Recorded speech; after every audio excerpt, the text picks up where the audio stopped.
Okay, so we're going to close this out with some practical tips.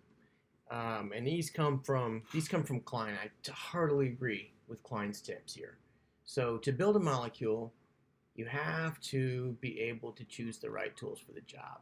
In order to organize your reactions, you should learn them in two different boxes, okay? Box one, reactions that alter the carbon skeleton, and in box two, reactions that alter the functional groups. As more reactions are learned, you you add them to appropriate list. I actually would recommend you have sub boxes inside here, right?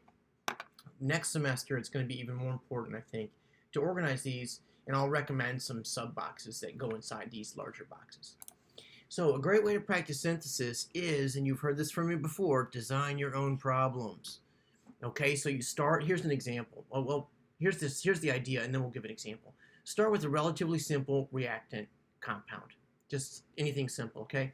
Choose a reaction that you know that will work with that and write out the reagents and then predict the structure of the product, okay? So once you get the product, so you've got some simple reactant, then you get a product, okay? Now you let this be the reactant of the next problem, and you do this a few more times, right? Then finally you take out all the intermediates and reagents so you don't give the answer away, and then you swap problems with a classmate for practice, okay? So here's an example. Let's say we take acetylene. We got acetylene, and you know with acetylene you can add an alkyl group to it, right? By using a strong base and then using that. So you're going to make your acetylide, right? Then your acetylides, it's got a minus on it, come up there, and then the iodide leaves, and you've got your new methyl group, okay? That's reaction one. Now, what can you do with this? Well, you know what? You can do it again, right? So let's go here. You can do it again. And so you end up with, look at that. You end up with two methyl groups, one methyl group on either side, right? Now that you've got that, you can make a cis double bond, right? By using a poison catalyst, such as Lindlar's catalyst, right?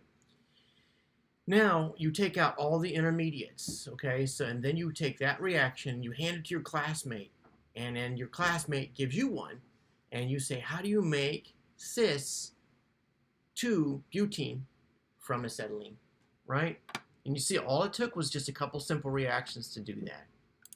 All right, so I guess the final thing I'm going to say here is that there's oftentimes going to be more than one good way to solve a synthesis problem. So in this case, adding BH, if you want to go, let's see, from an alkene, a terminal alkene, to what is this, anti-Markovnikov alcohol, right? There's a couple ways to do this. One of them is to go through BH3 and make, first of all, the alcohol like that, and just really two steps, right? And then you just chase it with hydrogen peroxide and sodium hydroxide. The second thing to do is to do an anti-Markovnikov addition of HBr, and you know it's anti-Markovnikov because you do it with a radical initiator, right? And then after you've got HBr, you do an SN2 reaction with hydroxide.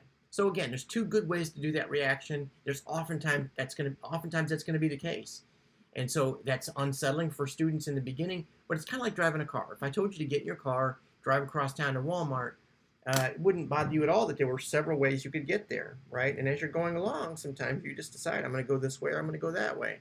And it's not unsettling at all.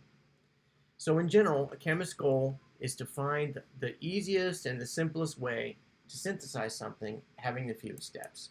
On a quiz or exam, if you get there, and you get there through reactions that produce what you're looking for in as a major product, you'll be fine, even if you go the long way for now, right?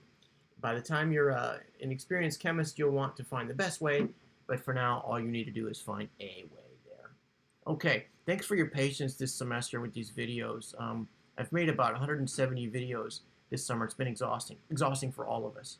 So, and this is the last one. So, all right, happy studying.